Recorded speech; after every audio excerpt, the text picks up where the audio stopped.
Hello and welcome back. My name is Nathan House and I'm with the Church of Christ in Houston, California. And if you could like or subscribe to this video, that'd be great. So I have done a lesson the last few weeks ago. I did a lesson on Jeroboam, king of Israel, first king of Israel. And I'm kind of going to be doing a series of kings of Israel and Judah. I'm not sure I'm going to record them all. In fact, I know I've already not recorded two of them, but I want to record some of them. And so today I'm going to be actually doing a beginning of a lesson, really, because this is probably going to be a couple of lessons on King Ahab. If you're looking at the side here, kings of Israel, you'll come down here and you'll see King Ahab. He reigned 21 years. And then you have whoever put together this chart, Mark Berry, gives him a thumbs down. And yeah, that's an understatement, right? Ahab was a horrible king. And so we're going to be looking at King Ahab. And there's quite a bit of information, interestingly enough, on the reign of King Ahab. It's interesting because a lot of these kings, very little is said about them. We don't know a lot about them. But Ahab, we have more information on him. We also know that during his reign, some of the great Old Testament prophets were active, right? Elijah was an enemy of Ahab, right? So you're kind of introduced to Ahab. This is a very bad guy, right? You're introduced to Ahab, this wicked person, evil person. And then you're going to be introduced, we won't begin to getting into this today, but then you're introduced to Elijah, the good guy. So it's almost like this cowboy, scene, right? Good guy, bad guy, the guy dressed in black, guy dressed in white.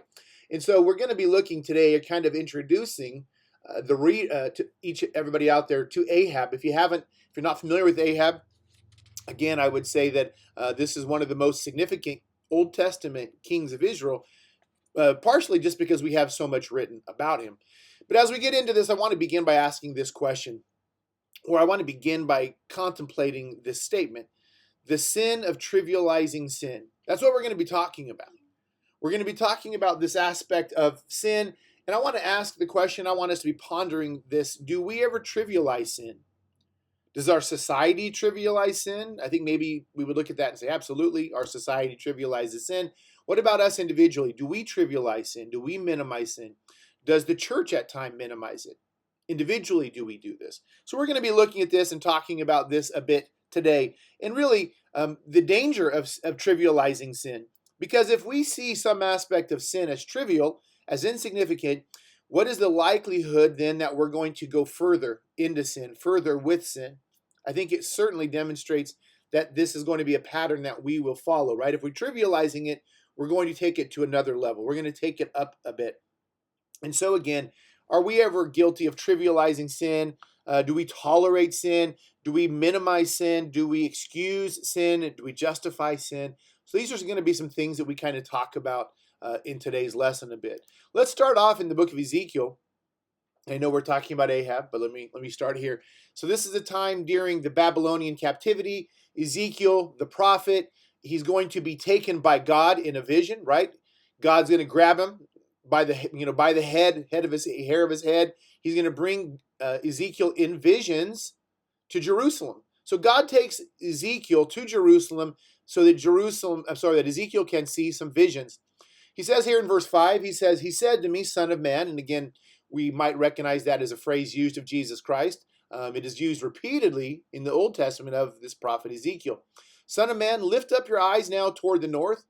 So I lifted up my eyes, and behold, north of the altar gate in the entrance was this image of jealousy. And he said to me, son of man, do you see what they are doing?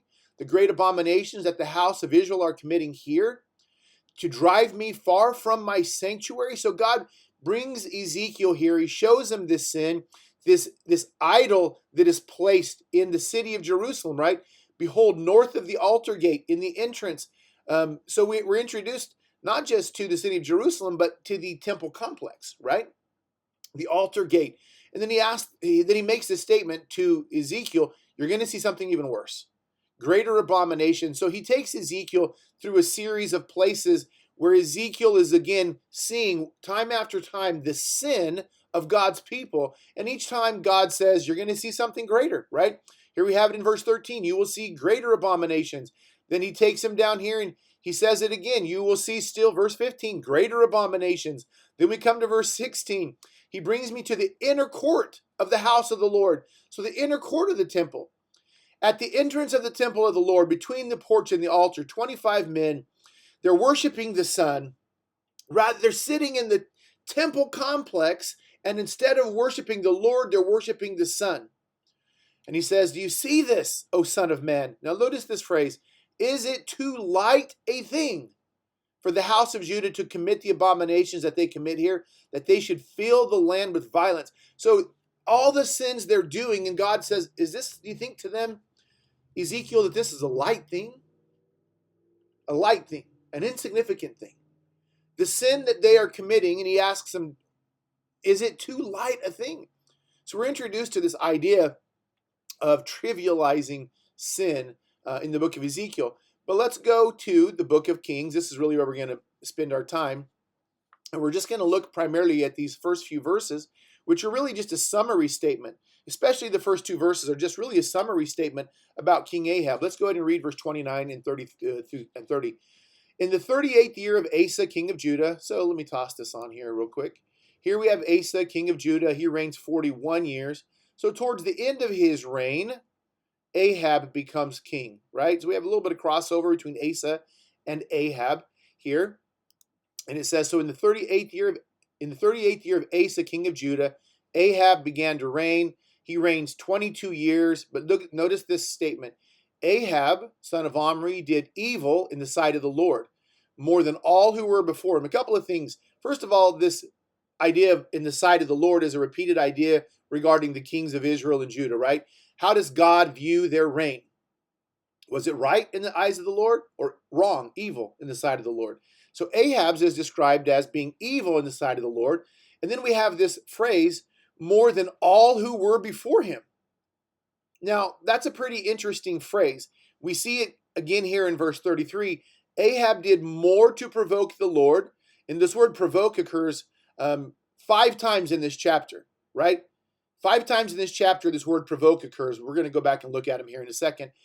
Ahab did more to provoke the Lord to anger than the kings who were before him. So we have this phrase, right? This comparison statement. Than those who were before him. Ahab was worse. He did more to provoke the Lord to anger. And that's pretty significant because he was worse than the kings who were before him. He did more to provoke the Lord. Because if you backtrack, just even in this chapter alone, just even in chapter 16, you see over and over this idea of God being provoked to anger. You have King Baasha, and it actually backs up here a little bit further. But King Baasha, he provokes the Lord to anger, here beginning in chapter 16. Following Baasha, Elah, king of Israel, provokes the Lord to anger, here in verse 13. Then we have, let's skip down to Omri. Omri, here we go, provokes the Lord to anger through their idolatry, through their wickedness, right? And then we have Ahab, and it says he provoked the Lord even more than these other guys. So we're introduced to Ahab, and as bad as all the other kings of Israel have been, this statement is said of Ahab. He was worse. He did more. He provoked the Lord more than all who were before him. He did more evil in the sight of the Lord than all of those who were before him. Then we come to this phrase in verse 31, which kind of becomes our key thought for today. Verse 31 says, as if it had been a light thing.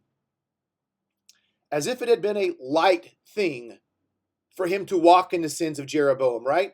Jeroboam was the one who introduced the golden calves to the nation of Israel, to try to keep people from fleeing and going down to Jerusalem. Let's worship God in our own way. Let's set up worship how we want. Let's make our own priests. And it says that he, talking about Ahab, as he says, the writer of the book of Kings says, as if it had been a light thing. So the writer shows the mindset of Ahab, doesn't he? Shows the mindset of Ahab regarding the sin of Jeroboam, that what Jeroboam had committed, he looked at this as an insignificant thing, a light thing. That word translated light here in the ESV, that kind of captures the idea for us in our English language. It means something that's insignificant, something that's small, something that's trivial, something that's not of great importance, right? So, but this shows us the mindset of Ahab. He looked at what Jeroboam did. That's not a big deal to him. And if that's not a big deal, if that's an insignificant thing, Is it likely that Ahab will go further into sin if he's going to minimize that sin? And again, I ask the question, are we ever guilty of trivializing sin ourselves? But let's look back here at verse 31. As if it had been a light thing for him to walk in the sins of Jeroboam. As if it had been a light thing, well, what does he do? He goes further. Well, how does the writer of the book of Kings demonstrate that Ahab went even further? He took for his wife Jezebel, daughter of Ethbaal. This word Ethbaal, this king, his name means with him is Baal. So clearly from his name alone, we see something about the type of person he is, the type of worshiper he is. And according to some historians, Ethbaal was a priest of the god Astarte and had killed the king who was king at that time to take his throne. So if that is historically accurate, that is this Ethbaal, what that shows us is that Jezebel comes from a lineage of Baal worship, of blood, of murder. And so we're introduced to something of the nature of Jezebel through the nature of her father, right? And Ahab, king of Israel, king of God's people, takes Jezebel, daughter of Ethbaal, king of the Sidonians, as his wife. I'm going to throw this on the screen. Here is, again, Jerusalem. Here is the city of Samaria. So this is where Ahab's, his primary, residence would be. The capital of Israel was, right? This is where he's going to build a place for Baal, build a house for Baal, build a temple for Baal.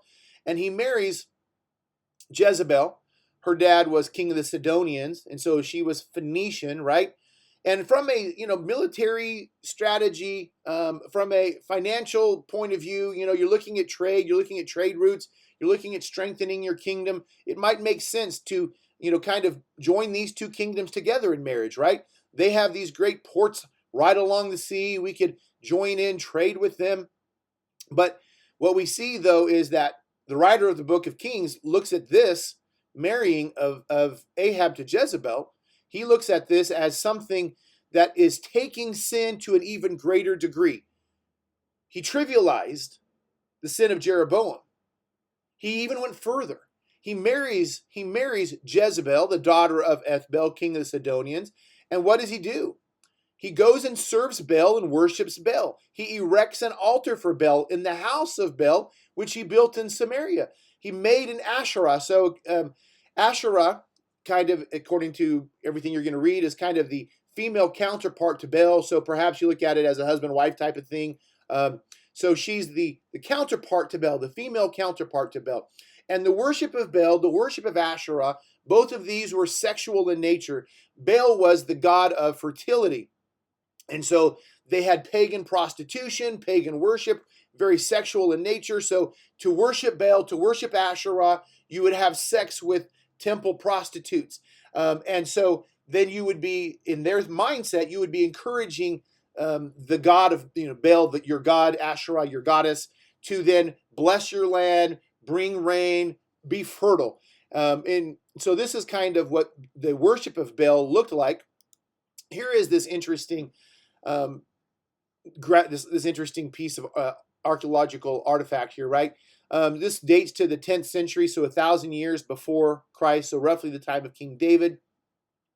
Baal was the Canaanite storm god, pictured here holding a hammer. The Israelites were repeatedly reprimanded for participating in Baal worship. And so we have this worship of Baal, of Asherah. And again, these are supposed to be God's people, right? This is supposed to be God's people. They're supposed to worship the Lord, worship Yahweh. But instead, they are worshiping Baal. And so they have, what did Baal offer them? Baal offered them sex. Baal offered them something physical. Baal offered them religion without holiness. And of course, God is called holy, and God calls us to holiness. Their religion was full of sexual immorality and prostitution.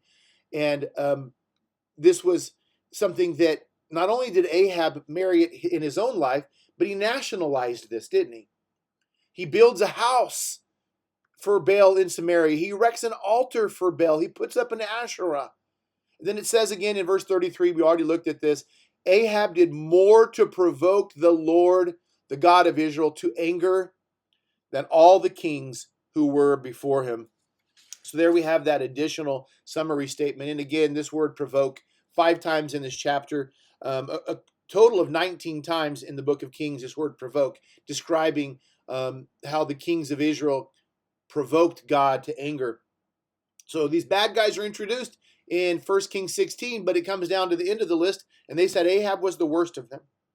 Ahab's summary statement, or I'm sorry, Ahab's the statement here in verse 31, kind of in the summary statement of his reign, says that he looked at the sins of Jeroboam as something light. They were trivial. And again, I kind of want to go back to that for a moment, just a few minutes here. We trivialize sin sometimes as well. Our society certainly does, right? We do at times. We trivialize sin when we look and say, I'm not as bad as that person, right? I don't cheat on my spouse. Yeah, I may do these bad things, but I don't do that. I'm not abusive. So we trivialize sin when we place sin on a sliding scale. And I said, here's the bad sins, here's the sins I'm doing, and these really aren't so bad. And so we trivialize sin when we justify them, when we minimize them, when we put them on a scale. We trivialize sin when we rename sin. And this one is kind of an interesting thought to me, but we make abortion a choice. We make homosexuality a lifestyle. Gossip, so maybe you would say, well, I don't do those things. The world does, but I don't do those things. But what about this? Gossip becomes sharing concerns. I'm just sharing concerns. What about this? Anger becomes an honest response. I just flew off the handle. It was just an honest response. I was just speaking my mind. We trivialize sin when we change, when we rename it. It's interesting in the book of Isaiah chapter 5. Again, this is quoted in the New Testament, isn't in the Gospels. Woe to those who call evil good and good evil. There's people who call evil good. They rename evil and call it good. They rename good and call it evil. Are we ever guilty of doing that? We trivialize sin when we excuse repeated sin. We trivialize sin when we laugh at sin. When sin is entertaining to us and we minimize it and trivialize it. What used to be shocking to us becomes normal. The Apostle Paul said in Ephesians chapter 5, he says, take no part in the unfruitful works of darkness, but rather or instead expose them. Rather than renaming sin to something more acceptable, rather than justifying it, let's call sin for what it is. Let's not be guilty of trivializing sin, because as soon as we are guilty of that, we're going to begin to go to the next level of sin. When we minimize the sin in our life, we get comfortable with it. We're now opening ourselves up to all sorts of other sins. And brothers and sisters, we weren't called to walk in sin. We were called to be separate. We were called to be holy. Let's be holy. Let's be a holy people, a people that honor God through our life and through the choices we make. You have a great day. God bless.